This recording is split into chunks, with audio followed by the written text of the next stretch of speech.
প্রিয় দর্শক, আমি থ্যালাসেমিয়া নিয়ে কাজ করি। আমার কাছে অনেক থ্যালাসেমিয়ার পেশেন্ট আসেন, বাচ্চা বয়স্ক অনেকেই আসেন, এবং সবার মনের মধ্যে একটা খুব কোশ্চেন থাকে যে এই থ্যালাসেমিয়ার বাচ্চা বা আক্রান্তের খাবার দাবার কেমন হবে। আমাদের দেশে আসলে একটা ভুল ধারণা আছে, সেটা শুধু সাধারণ জনগণের মধ্যে নয়, অনেক চিকিৎসকের মধ্যে এই ভুল ধারণাটি থাকে।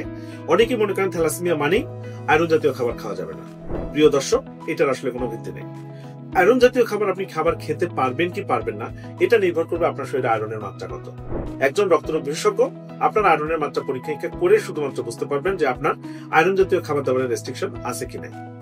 যতক্ষণ পর্যন্ত আপনি আয়রনের পরিমাণ নির্ণয় করতে না পারছেন, ততক্ষণ পর্যন্ত অ্যাকচুয়ালি আয়রন জাতীয় খাবার রেস্ট্রিকশন করার দরকার নেই। আমার শুধু একটাই রিকোয়েস্ট থাকবে, যদি আপনার শরীরে আয়রনের কোনো ঘাটতি না থাকে, তাহলে এই থ্যালাসেমিয়ার বাচ্চাদেরকে আয়রন জাতীয় খাবার দাবার বেশি বেশি করে খাওয়ানো। আয়রন জাতীয় খাবার দাবার কি আছে? কলিজা, গরুর মাংস, খাসির মাংস, ডিমের কুসুম, পেয়ারা, আনার, কলা, খেজুর, কচু শাক, ড্রাগন ফল, এই কবুতরের বাচ্চা, এই জিনিসগুলো বারবার খাওয়ানোর দরকার নেই। আপনারা একটা মধ্যবিত্ত ফ্যামিলিতে বা আপনার ইকোনমিক্যাল কন্ডিশন অনুযায়ী আপনার ফ্যামিলিতে আপনি যে খাবার দাবার খান, সেই নিয়মিত খাবারের কোনো বাধা নিষেধ নেই। তবে থ্যালাসেমিয়ার বাহক কিংবা আক্রান্ত হলে আয়রনের পরিমাণ যদি কম না থাকে, তাহলে অতিরিক্ত আয়রন জাতীয় খাবার খাওয়ানোরও দরকার নেই।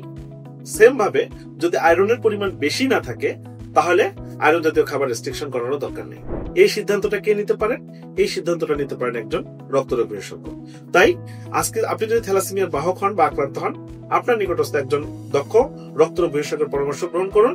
তার পরামর্শ অনুযায়ী আপনি খাদ্যাভ্যাস গড়ে তুলুন। সুষ্ঠু খাদ্যাভ্যাসে পারে আপনার রক্ত প্রদান করা ছাড়াই আপনার হিমোগ্লোবিনকে নরমাল রাখতে অথবা আপনার জন্য উপযোগী রাখতে। আতঙ্কিত নয়, সচেতন হন। সেবা নিয়ে সুস্থ থাকুন। ধন্যবাদ।